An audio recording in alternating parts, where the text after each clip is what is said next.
Law of one यानी एक का कानून, या कह लीजिए एक का ज्ञान, या कह लीजिए एक के तरीके। यह उसके 21वें सत्र का भाग 2 है। दोहराया जाता है कि इस किताब के द्वारा दी गई सभी सूचनाएं और जानकारियां आप जान भी सकते हैं, मान भी सकते हैं, नज़रअंदाज भी कर सकते हैं और सिरे से खारिज भी कर सकते हैं, क्योंकि यह आपकी फ्री विल है जो कि अनंत रचयिता द्वारा आपको दी गई है। एक और बात कही जाती है कि लॉ ऑफ वन पूरी तरह से सबके लिए फ्री है। यदि कोई इकाई या व्यक्ति इसको निजी स्वार्थ के लिए इस्तेमाल करे तो वह उसकी व्यक्तिगत जिम्मेदारी होगी। एक और बात कही जाती है दोस्तों कि यदि कोई व्यक्ति इस एक की कानून की किताब को अपनी भाषा में परिवर्तित करके दूसरों से साझा करना चाहे तो वह कर सकता है, क्योंकि यह भी उसकी फ्री विल है। तो पहला सवाल डॉन करते हैं। फिर हमारे पास एक ऐसी स्थिति है जहां पहले 25,000 वर्ष के अवधि के अंत में मैं अनुमान लगा रहा हूं कि जब ग्रह रक्षकों ने पाया कि किसी भी तरह की, चाहे वह सकारात्मक यानी पॉजिटिव या नकारात्मक यानी नेगेटिव इकाइयां हों या व्यक्ति हों या लोग हों, उनकी कटाई नहीं हो पाई थी। आप हमें बताइए कि तब क्या हुआ था, किस तरह की कार्यवाही की गई थी, आदि इत्यादि। तो रा कहते हैं किसी भी तरह की कार्रवाई नहीं की गई थी, सिवाय यह कि मदद की पुकार की कितनी संभावना है उसके प्रति जागरूकता रहे, या इस घनत्वता की इकाइयों के बीच कितनी समझदारी है वे इसका ध्यान रखते हैं। महासंघ तो केवल इस बारे में ध्यान रखते हैं कि सीखने के लिए सहायक परिस्थितियों का संरक्षण हो सके। इसका अधिकांश भाग स्वतंत्र इच्छा की विकृति के इर्द गिर्द घूमता रहता है। तो दोस्तों इस सवाल में डॉन कह रहे हैं कि जो पहली 25,000 साल की जो साइकिल थी उसके एंड तक पहुंचते पहुंचते, तो चाहे वो नेगेटिव सोच वाले हों या पॉजिटिव सोच वाले हों, जिस तरीके के भी हों, उस तरीके के लोगों की कटाई नहीं हुई, मतलब उनकी हार्वेस्ट हुई नहीं। तो वो ये पूछने लगे कि तो उस सिचुएशन में आप लोगों ने क्या किया, मतलब किस तरीके की एक्शन लिया आप लोगों ने। तो रा ने कहा देखो, हम ये तो नहीं करते कि हमको ये कार्रवाई करें या कुछ करें, सिर्फ हम लोग ये देख रहे थे कि कितने लोग हैं जो हमसे मदद मांग रहे हैं, बस उसके प्रति उनको जागरूक करना था, उनको ये बताना था कि भाई हम हैं तुम्हारी मदद के लिए, तुम मदद मांगोगे तो तुम्हें मदद मिल जाएगी। कह रहे कि और इसमें ये भी ध्यान रखा जाता है कि भाई समझदारी कितनी है उन लोगों के अंदर। ऐसा ना हो कि कोई बचपने में अपना काम कर रहा हो कि जी आ जाओ जी, हमें आ जाओ, गले लगा जाओ, ऐसे नहीं होता ये। इसके लिए बहुत समझदारी की ज़रूरत होती है। और इसमें उन्होंने आगे ये भी कहा है कि देखो महासंघ का जो काम है ना वो तो ये है कि भाई तुम्हारी तीसरी घनत्वता के अपने लेसन चल रहे हैं, ठीक है, थर्ड डेंसिटी के तुम्हारे लेसन चल रहे हैं, उनके बीच में कहीं दिक्कतें ना आए, कि कहीं तुम्हारे लेसन रुक ना रहे हो। दिक्कतें आएंगी, परेशानियां आएंगी, चलो ठीक है, लेकिन कुछ ना कुछ सीखोगे, सीखते सीखते आगे बढ़ोगे, अपना कोई ना कोई एक रास्ता चुनोगे, या तो पॉजिटिव वाला या नेगेटिव वाला। तो इनमें से जो भी रास्ते चुनने हैं ना, उसके लिए जो जो चीज़ों की ज़रूरत है ना, उन परिस्थितियों को तुम्हारे लिए ला के रख देना, बस इतना ही है उनका काम। और ये भी इस वजह से होता है क्योंकि फ्री विल का कानून लगा हुआ है कि जब तक तुम मांगोगे नहीं तब तक तुम्हें दिया भी नहीं जा सकता। ये इतना इंपॉर्टेंट लॉ है पूरे ब्रह्मांड का। इनफैक्ट दोस्तों ये पूरे ब्रह्मांड का सबसे, इवन रचयिता ने भी सबसे पहले इसी को रखा है। पहले लॉ ऑफ वन रखा है, फिर फ्री विल रखी है, फिर रखा है रोशनी प्रेम, प्रेम रोशनी का ज्ञान। तो खैर अगला सवाल डॉन करते हैं। मदद की पहली पुकार कब हुई थी और कैसे हुई थी? तो रा कहते हैं मदद की पहली पुकार लगभग 46,000 वर्ष पहले हुई थी। यह पुकार मेल्डेक के लोगों के द्वारा हुई थी। इन इकाइयों को पता था कि उन्हें अपने कर्म के परिणामों को सुधारने की आवश्यकता है, और वे अपने जन्म की अवस्था और परिस्थिति को लेकर कुछ असमंजस में थे। जो लोग अनजान थे वे जागरूक हो रहे थे, और जो लोग जागरूक थे वह कंफ्यूज हो रहे थे। इस कारण एक पुकार का निर्माण हो गया था। महासंघ के लोगों ने इन इकाइयों को प्रेम और प्रकाश भेजा। तो दोस्तों हुआ क्या था, 46,000 साल पहले जो मेल्डेक से जो यहाँ पर आए थे, अब इनको आप बिग फुट कह लो या किंग कॉन्ग कह लो, जो आपको कहना आप वो कह सकते हो। तो ये जितने भी थे ये नीचे थे, मतलब ज़मीन के नीचे, धरती के नीचे, और छुप छुप के जंगलों के अंदर रहते थे, आज भी रहते हैं। तो उस केस में हुआ क्या कि देखो उनमें से जो जो जागरूक होते जा रहे थे अपनी, मतलब अब उनको ये तो पता था कि हाँ भाई हमने पाप तो कर दिए, ऐसे ऐसा किया कि अपना ग्रह ही उड़ा दिया हम लोगों ने, मतलब भावनाओं में बह के। तो इस वजह से उन्होंने कर तो दिया ये सारी चीज़ें, लेकिन जो जागरूक हो रहे थे ना, धीरे धीरे सीख रहे थे हमारे ग्रह पे और सीख रहे हैं हमारे ग्रह पे, उनमें से कुछ लोगों को कन्फ्यूजन होने लगी ठीक है। और कुछ जो जो मतलब अनजान थे वो धीरे धीरे जागरूक हो रहे थे, मतलब उनको थोड़ी थोड़ी अवेयरनेस आ रही थी चीज़ों को समझने की। और जिनको चीज़ों को समझने की अवेयरनेस आने लगी वो कंफ्यूज होते चले गए। और ऐसा नहीं है दोस्तों ये इन्हीं के साथ है, ये हमारे साथ भी तो है। हम लोग भी तो चीज़ों को जब जानने की कोशिश कर रहे होते, कहीं यहाँ से इन्फॉर्मेशन, कहीं वहाँ से इन्फॉर्मेशन, कहीं यहाँ से पकड़, कहीं वहाँ से पकड़। इस चक्कर में होता क्या है ना, जब कोई कोई इंसान 10 दिशाओं में भागता है ना, तो वो कंफ्यूज हो जाता है। इसलिए कहते हैं चाहे एक किताब को करो लेकिन ढंग से करो, या किसी भी काम को करो एक को करो लेकिन ढंग से करो। जैक ऑफ ऑल ट्रेड्स बनने का कोई फायदा नहीं होता, उससे बेटर ये है कि मास्टर ऑफ वन बन लिया जाए। तो यहाँ पे उन्होंने कहा कि महासंघ ने उनको अपने प्रेम और अपना प्रकाश भेजा। तो आगे डॉन कहते हैं, महासंघ ने यह प्रेम और प्रकाश कैसे भेजा, सटीक रूप से उन्होंने क्या किया था। तो रा कहते हैं, महासंघ के अंदर वे लोग भी होते हैं जो कि उनके गृह क्षेत्र के थे। वह कुछ नहीं करते, बस उन लोगों पर प्रेम और प्रकाश का शुद्ध प्रवाह भेजते हैं जिन्होंने मदद के लिए पुकारा होता है। यह वैचारिक विचार यानी कंसेप्चुअल थॉट के रूप में नहीं, बल्कि शुद्ध और अविभाजित अनडिफरेंशिएटेड प्रेम के रूप में होता है। तो दोस्तों ये यहाँ पे जो बताने की कोशिश कर रहे हैं ना, वो ये कह रहे हैं कि जब कोई दिक्कत में है, परेशानी में है, उनको ये प्रेम और प्रकाश चाहिए। तो आजकल आप ना काफ़ी लोगों से सुन रहे होगे, लोग परेशान हो रहे हैं, काफ़ी चीज़ें हो रही है, लोगों की ज़िंदगी में दुख चल रहे हैं। लेकिन अगर वो ध्यान में जाके अगर अपने ऊपर काम करना शुरू कर दें ना, तो उनको अपने कान के आसपास, अपने सर के पीछे ना एक टिंगलिंग सी सेंसेशन होनी शुरू हो जाएगी। अगर वो टिंगलिंग सेंसेशन हो रही है ना, तो उनको समझ जाना चाहिए कि ये वो वाइब्रेशन है जो कि कन्फेडरेशन उनको भेज रही है कि हाँ हमें पता है कि तुम परेशान हो, तुम्हें प्रेम की ज़रूरत है इस वक्त। और प्रेम और ये जो रोशनी है रचयिता की उसकी ज़रूरत है, उसकी वजह से उनको टिंगलिंग होने लग जाती है। कहीं पे उनके हाथों में मतलब रोंगटे खड़े होने शुरू हो जाएंगे, कहीं गर्दन के पीछे चिल्स आने शुरू हो जाएंगे, कहीं कमर के पीछे चिल्स आने शुरू हो जाएंगे, कहीं पैरों के एकदम से कुछ ना कुछ हो जाएगा। तो लेकिन उसके लिए अपने ऊपर काम करना होता है, इसको रिसीव करने के लिए भी अपने ऊपर काम करना होता है। तो जो जो अपने ऊपर काम करता चला जाएगा वो उसको रिसीव भी कर पाएगा। तो खैर आगे डॉन कहते हैं, क्या एक के कानून की पहली विकृति के लिए आवश्यक है कि समान समय, मैं कहूंगा खुद की सेवा की तरफ झुकाव वाले समूह को दिया जाना चाहिए। तो डॉन यहाँ पे दोस्तों सवाल कर रहे हैं कि अगर फ्री विल को देखा जाए तो इससे तो ये भी बनता है कि भाई जो खुद की सेवा वाले रास्ते पे हैं या कह लो नेगेटिव सोच वाले हैं, उनको भी पूरा समय और सब कुछ देना चाहिए। क्या ये सही नहीं है? तो रा कहते हैं इस मामले में आवश्यक नहीं है, क्योंकि वह इकाइयों का झुकाव उस तरह का था। तो देखो यहाँ पर राय ये कह रहे हैं कि ये नेगेटिव वाले जो होते हैं ना, इनको तो जरूरत नहीं होती प्रेम प्रकाश की, इन्हें मतलब ही नहीं है प्रेम प्रकाश से। वो पहली सारी जितनी भी चीज़ें हैं उनसे मतलब दुनिया की सारे ऐशो आराम उनके पास हैं, उन्हें क्या ज़रूरत है रचयिता की। वो कहते हैं हमने तो अपना रास्ता चुन लिया भैया, हम तो खुद की सेवा के रास्ते का देखेंगे, हमें तो ये इस पूरे ग्रह पे चाहिए भैया कब्जा, हमें नहीं कोई मतलब इन सब चीज़ों से। तो इस वजह से राय यहाँ पर ऐसा कह रहे हैं। तो आगे डॉन कहते हैं, तो उनका झुकाव किस तरह का था। तो रा कहते हैं उनका झुकाव ऐसा था कि महासंघ की सहायता को नहीं माना गया था, यानी कि उन्हें महासंघ से सहायता की आवश्यकता नहीं थी। तो दोस्तों जो पहले से ही ओरायन समूह की हेल्प लेते हुए आ रहे हों, तो उनको महासंघ से लेने की क्या जरूरत है, उनका तो रास्ता ही नहीं है ना, उन्होंने चुन लिया अपना रास्ता। उनको पता है कि हाँ भाई हमें इसी डायरेक्शन में जाना है, 95% का रूल है हमारा, हम तो उसी को फॉलो करेंगे, हमें कोई मतलब नहीं हो 51 और 49% वाले रूल से। हमने डायरेक्शन चूज़ की है, हमें नहीं चाहिए कन्फेडरेशन की हेल्प या कोई भी मदद या कोई भी चीज़ नहीं चाहिए, तो ठीक है ख़त्म, हम ओरायन के साथ अपना मिलकर काम करेंगे। तो आगे डॉन बोलते हैं, यानी कि यह नहीं माना गया था, इसलिए इसे संतुलित करने की आवश्यकता नहीं थी। क्या यह सही है?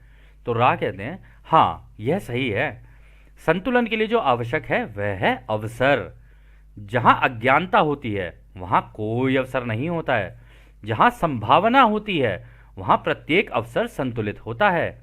यह संतुलन न केवल सहायता देने वालों के लिए नकारात्मक और सकारात्मक झुकाव के कारण होता है, बल्कि सहायता मांगने वालों के झुकाव के कारण भी होता है। तो दोस्तों देखो यहाँ पे रा ने क्लियर कर दिया, उन्होंने कहा देखो संतुलन के लिए जो चीज चाहिए होती है ना, वो चाहिए होती है अपॉर्चुनिटी यानी अवसर। अगर आपको अवसर मिल गया तो आप अपना संतुलन बना लोगे, लेकिन अवसर ही ना मिले तो आप संतुलन नहीं बना पाओगे। और यहां पर उन्होंने बहुत एक इंपॉर्टेंट चीज कही है कि जहां अज्ञानता होती है ना वहां तो अवसर होता ही नहीं है। अज्ञानता के केस में कोई अवसर नहीं है, अवसर केवल वहीं हो सकते हैं जहां पर संभावना होती है। ठीक है, मतलब आप कुछ करना चाहते हो, या तो आप इस दिशा में जाना चाहते हो या आप उस दिशा में जाना चाहते हो, मतलब नकारात्मक या सकारात्मक। तो इस दोनों डायरेक्शन के अंदर जाने के लिए भी ना एक संभावना होती है। अगर अगर आपको वो डायरेक्शन चूज करनी है तो संभावना वैसी आ जाएगी आपके सामने, और जैसी संभावना आएगी वैसा आपका संतुलन हो जाएगा, उस दिशा में आप निकल जाओगे। और यहाँ पर वो कह रहे हैं ये केवल इस बात पे डिपेंड नहीं करता है कि भाई हम पॉजिटिव और नेगेटिव जो दोनों साइड हैं, ओराइन है और कन्फेडरेशन है, कह रहे कि हम अपनी वो जो अपनी क्या कहते हैं सर्विसेज दे रहे हैं वो किस तरीके से दे रहे हैं। ये तो उन लोगों के ऊपर भी डिपेंड करता है जो इन सर्विसेज को मांग रहे हैं। अब किसी का है ही खुद की सर्विसेज का मतलब खुद की सेवा का रास्ता है तो उनको ओराइन ही देगा सारी चीज़ें यहाँ पे, लेकिन जिनको दूसरों की सेवा का रास्ता चुन रखा है उनको कन्फेडरेशन देगी, वो कन्फेडरेशन से मांगेंगे, ये ओराइन से मांगेंगे। और ये दोनों के रास्ते अलग अलग हैं, जो कि एक तरीके से एक प्रोसेस का, एक सेट प्रोसेस का हिस्सा है कि हाँ भाई एक वीडियो गेम है, एक वीडियो गेम में एक विलन वाली साइड है और एक हीरो वाली साइड है, ठीक है। या कह लो एक विलन में दो, एक गेम के अंदर दो पार्टीज हैं, ठीक है, एक दूसरी साइड है एक दूसरी साइड है और दोनों आमने सामने हैं। अब दोनों के रास्ते अलग अलग हैं। क्या क्लैश ऑफ क्लैन करके एक वीडियो गेम होगी, आपने खेली होगी शायद आप में से कई लोगों ने, तो वहां पर सब अपनी अपनी सभ्यताएं बना रहे होते हैं। कोई सभ्यता इतनी उग्र निकल जाती है कि पूछो ही मत, कोई सभ्यता ऐसी होती है जो कि बड़ी प्यार प्रेम से आगे निकल जाती है। तो ये कुछ उस तरीके की स्थिति की बात हो रही है। तो खैर आगे डॉन कहते हैं मैं यहाँ कुछ स्पष्टीकरण चाहता हूँ। ओरायन समूह द्वारा पहला संपर्क कितने वर्ष पहले किया गया था? तो रा कहते हैं आपके समय को नापने के हिसाब से लगभग 60,000 वर्ष पहले ओरायन समूह ने संपर्क करने की कोशिश की थी। तो डॉन कहते हैं मुझे माफ करिए, मेरा मतलब पहले प्रयास से है जो दूसरे मेजर चक्र में हुआ था, यानी दूसरी 25,000 साल की साइकिल में जो हुआ था। अब हम दूसरे 25,000 वर्ष के बारे में बात कर रहे हैं। कितने वर्ष पहले ओरायन समूह ने उस चक्र में संपर्क करने की कोशिश की थी? तो रा कहते हैं ओरायन समूह का अगला संपर्क आपके समय के 3600 साल वर्ष पहले हुआ था। तो देखो दोस्तों, यहाँ पे डॉन पूछ तो रहे हैं कि भाई सेकंड साइकिल में कब हुआ ये, मतलब पहली 25,000 साल की निकल गई, दूसरी वाली में कब हुआ ये। लेकिन रा ने कहा ये अभी से, मतलब 1981 से 3600 वर्ष पहले हुआ है, जब ओरायन ने एक्चुअली में दोबारा कांटेक्ट किया है। तो आगे डॉन कहते हैं दूसरे शब्दों में 40,000 वर्ष पहले ओरायन समूह द्वारा संपर्क की कोई भी कोशिश नहीं हुई थी क्या यह सही है? तो रा कहते हैं हाँ यह सही है, 40,000 वर्ष पहले कोई भी कांटेक्ट नहीं हुआ था ओरायन के साथ। तो डॉन आगे कहते हैं जैसे कि हम दूसरी 25,000 वर्ष की चक्र की तरफ आगे बढ़ते हैं, क्या उस समय का युग लुमेरियन युग था क्या, मतलब लुमेरिया के लोग रहते थे? तो रा कहते हैं यह गलत है। हालांकि प्राकृतिक आपदा जिसके कारण लुमेरिया का विनाश हुआ था, उससे जो लोग बच गए थे और लुमेरिया से थे, उन्होंने दक्षिण अमेरिका से पूरे अमेरिका तक अपना सीखना सिखाना जारी रखा। जैसा कि आप उन्हें जानते हैं, यह आगे चलता रहा उस पुल पर जो अब मौजूद नहीं है। उनमें से कुछ आगे रशिया चले गए। और दोस्तों फिर वो आगे कहते हैं कि आगे टेप खत्म हो गया था।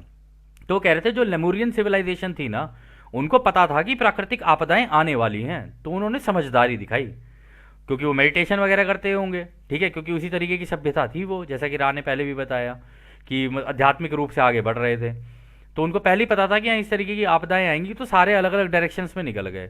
तो वो कह रहे हैं ना साउथ अमेरिका, यानी कि आपका ब्राज़ील हो गया, पेरू हो गया, चिले हो गया, ये जितनी भी कंट्रीज है ना वहाँ पर, और फिर वहाँ से निकल के और भी नॉर्थ अमेरिका में जहाँ पे रेड इंडियंस जिनको बोलते हैं, मतलब ये दोनों एक ही चीज़ है तो ये साउथ अमेरिका और उधर हैं, लेकिन अलग अलग जगहों पर सारे के सारे फैल गए उसके बाद।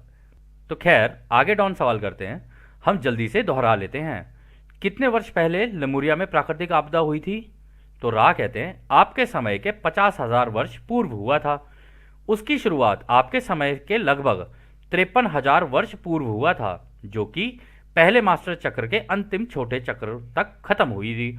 तो दोस्तों यहाँ पे पता है रा क्या कह रहे हैं, ये जो पहली वाली साइकिल चल रही थी ना 25,000 ईयर्स की, उसके एंड तक पहुंचते पहुंचते फिर ये प्राकृतिक आपदाएं धीरे धीरे आनी शुरू हुई थी। पहले कुछ हो जाए, कभी कुछ हो जाए, कभी कुछ हो जाए, कहीं बादल फट जाए, कहीं पे जमीन धंस जाए, कहीं पर अर्थक्वेक आने शुरू हो जाएं, कहीं पर मतलब सुनामीज आ जाएं। तो धीरे धीरे करके ये होनी शुरू हुई और फिर एंड तक पहुंचते पहुंचते इतनी एक्सट्रीम हो गई कि एकदम ही धड़ाधड़ होनी शुरू हुई चीज़ें सारी। और जब वो वैसी होनी शुरू हुई तो पूरी की पूरी सिविलाइजेशन ही खत्म हो गई उसके अंदर। और आपने दोस्तों नोटिस भी किया होगा कि हमसे पहले की काफ़ी सारी सभ्यताएं आई और रातों रात खत्म हो गई। ऐसा क्या हुआ था कि रातों रात खत्म हो गई? उसका कारण है ये कि भाई या तो प्राकृतिक आपदाएं आती हैं तो आपके कर्मों की वजह से आती हैं, पूरे ग्रह के जो कर्म हैं उसकी वजह से, या उसके और भी बहुत तरीके हैं, जैसे जैसे राह आगे बताएंगे हम उसको देखेंगे। तो आगे डॉन कहते हैं, आपके कहने का मतलब मास्टर या मेजर चक्र है? तो राह कहेंगे, सही नाम है मेजर चक्र। यानी पहली, देखो दोस्तों, 25,000 25,000 25,000 तीन साइकिल को बोलेंगे मेजर, मतलब major cycle major cycle major cycle. लेकिन जो पूरी 75,000 साल की बनती है उसको बोलते हैं मास्टर साइकिल। ठीक है। तो आगे डॉन कहते हैं, धन्यवाद। लेमुरिया में विनाश का संबंध पहले मेजर चक्र के खत्म होने से है या हर साल के अंत में विनाश होता ही है? मतलब यहां पे डॉन पूछ रहे हैं, क्या ऐसा होता है कि भाई 25,000 साल की साइकिल के एंड में जाके ये डिस्ट्रक्शन होनी ही होनी है, या ये लेमुरिया का जो विनाश हुआ वो मेजर जो साइकिल चल रही थी उनकी वजह से कुछ हुआ? तो रा कहते हैं, हर मेजर चक्र के अंत में ऊर्जाओं का संगम होता है। इसकी वजह से आपके ग्रह की सतह के गतिविधि में एक अनिवार्य सामंजस्य यानी एडजस्टमेंट होता है, यानी कि प्राकृतिक आपदाएं आती ही हैं। तो दोस्तों, जब भी युग का अंत होगा ये प्राकृतिक आपदाएं तो आनी ही आनी है। वो उसका कारण ये है कि जितनी भी एनर्जीज है ना, मतलब अर्थ की जितनी भी होगी, हमारी ऊर्जाएं और हमारी धरती की ऊर्जाएं, वो सारा ना अपना एक एडजस्टमेंट करती है, मतलब एक यूनिटी में आने की कोशिश करती है। क्योंकि विभाजन इतना ज़्यादा हो चुका होता है तो ग्रह भी अपने यूनिटी में आने की कोशिश कर रहा होता है, और ग्रह के लोग, कई कई लोग ऐसे होते हैं जो उस यूनिटी को समझ के उस यूनिटी में आने की कोशिश कर रहे होते हैं। तो ग्रह उन लोगों के साथ अपने आप को अलाइन करना शुरू करता है, और दूसरी तरफ ऐसे लोग होते हैं जिनके दिमाग में विभाजन होता है। तो इस यूनिटी को बैलेंस करने के चक्कर में ना वो एडजस्टमेंट जब चलती है उसकी वजह से प्राकृतिक आपदाएं आ जाती है। कहीं क्लाइमेट का कुछ हो जाएगा, कहीं किसी का कुछ हो जाएगा, तो ये सारी चीज़ें हो ही जाती हैं। तो खैर आगे डॉन कहते हैं, आपका बहुत बहुत धन्यवाद। मैं माफ़ी चाहूँगा कि मैं काफ़ी बेवकूफ़ी भरे सवाल पूछ रहा हूँ, परंतु इससे मेरे वह बिंदु काफ़ी स्पष्ट हो गए हैं जहाँ हमें कन्फ्यूजन था। उसके लिए हम धन्यवाद कहते हैं। दूसरी 25,000 वर्ष के मेजर चक्र में क्या कोई अन्य महान सभ्यता थी जिसका विकास हुआ था? तो दोस्तों यहाँ पे जो डॉन कह रहे हैं ना कि दूसरी साइकिल, यानी अब ये सेकंड साइकिल की बात हो रही है, 25,000 साल की साइकिल के अंदर क्या कोई ऐसी महान सभ्यता थी जिसका टेक्नोलॉजी के मामले में कुछ हुआ हो विकास, या किसी तरीके से कुछ महान बनी हो कोई सभ्यता? तो रा कहते हैं, यदि आप टेक्नोलॉजी के संदर्भ में बात कर रहे हैं, कोई महान समाज उस चक्र के दौरान नहीं हुआ था, परंतु डेनेब के लोगों के बीच में कुछ प्रगति हुई थी और उन्होंने शारीरिक रूप में वहां जन्म लिया, जिसे आप चाइना कहते हैं। और दोस्तों देख लो, आज भी देख लो आप, टेक्नोलॉजी के मामले में पूरे वर्ल्ड में अगर किसी का नाम है तो वो चाइना का नाम है। क्योंकि वहाँ की जो सिविलाइजेशन है ना, उनकी जितनी भी वहाँ पर जो लोग आए हैं ना, वो डेनेब करके एक गैलेक्सी है वहाँ से आए हैं, या तो डेनेब एक, हाँ गैलेक्सी ही है डेनेब, वहाँ से उनका जन्म यहाँ पर हुआ है। और डेनेब जो गैलेक्सी है ना, वहाँ पर टेक्नोलॉजी का बहुत हैवी यूज़ होता है। तो इस वजह से ना वहाँ की जितनी भी जानकारियाँ हैं ना वो उन लोगों के दिमाग में है, इसलिए उन लोगों के दिमाग टेक्नोलॉजी की दिशा में ज़्यादा तेज चलते हैं।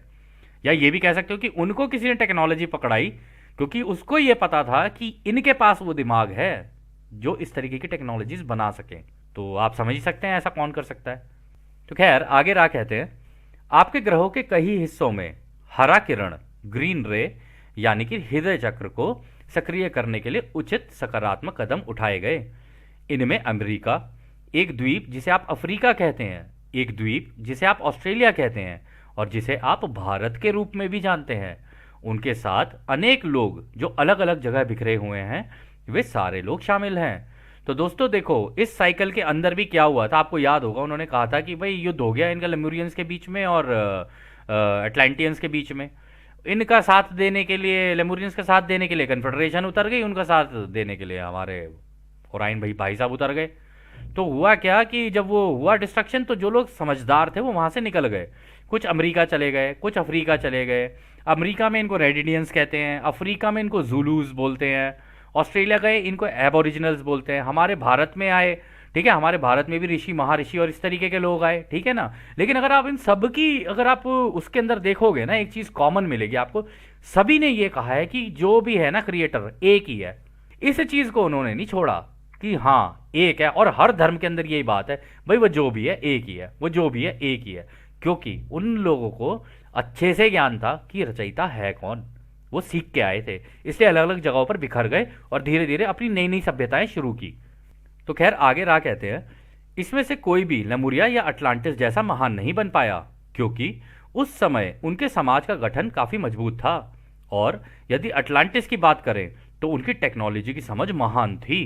तो दोस्तों, टेक्नोलॉजी के मामले में ये जो अटलांटिस था ना, ये बिल्कुल सच में आज की जो टेक्नोलॉजी है ना, देखो इस धरती के ऊपर अभी भी ऐसी ऐसी टेक्नोलॉजीज हैं दोस्तों जिनके बारे में शायद आपको भी ना पता हो। इसलिए हम कहते हैं, अगर आपको इन टेक्नोलॉजीज के बारे में थोड़ा बहुत समझना है क्या है, तो आप डॉक्टर स्टीवन ग्रेयर की डॉक्यूमेंट्रीज देख देख सकते हैं, क्योंकि हमने भी वहीं से थोड़ी बहुत इधर उधर से जानकारी, उसके अलावा भी हम लोगों ने काफ़ी सारा मटेरियल इधर उधर खोजा। तो लेकिन हमको ये पता चला कि उस ज़माने की टेक्नोलॉजी जो अटलांटिस के टाइम की थी ना, वो आज भी है। बस ये है कि वो हमारे हाथ में नहीं है। हमारे हाथ में जो टेक्नोलॉजी है, फ़ोन और ये सारी चीज़ें हैं ना, ये सच बताएं तो दोस्तों ये सच में बचपना है, ये मजाक है, बताइए, ये कुछ भी नहीं है टेक्नोलॉजीज। ये एआई वेआई ये उस ज़माने में पहले ही इसको मास्टर कर चुके थे ये लोग। मतलब अटलांटिस उस ज़माने में कर चुका था ये। तो आगे रा कहते हैं, हालांकि आपके ग्रह का दक्षिणी अमेरिका का जो क्षेत्र है, वहां के लोगों का विकास प्रेम की कंपन की विकृति में काफ़ी तेजी से हुआ। यह इकाइयां बिना किसी मजबूत समाज या टेक्नोलॉजी के ज्ञान के भी दूसरे मेजर चक्र के अंत में कटाई के योग्य हो गई थी। तो देखो दोस्तों, हुआ क्या, 25,000 ईयर्स की एंड में बात हो रही है ये, मतलब अभी इस 25,000 साल की नहीं, वो सेकंड वाली साइकिल के एंड में की बात हो रही है यहाँ पे।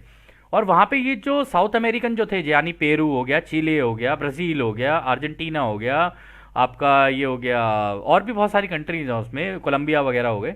इन कंट्रीज के बेशक लोग अलग अलग थे, लेकिन उन सबके बीच में ना आपसी प्रेम और भाईचारा बहुत स्ट्रांग था, और आज भी है, आज भी।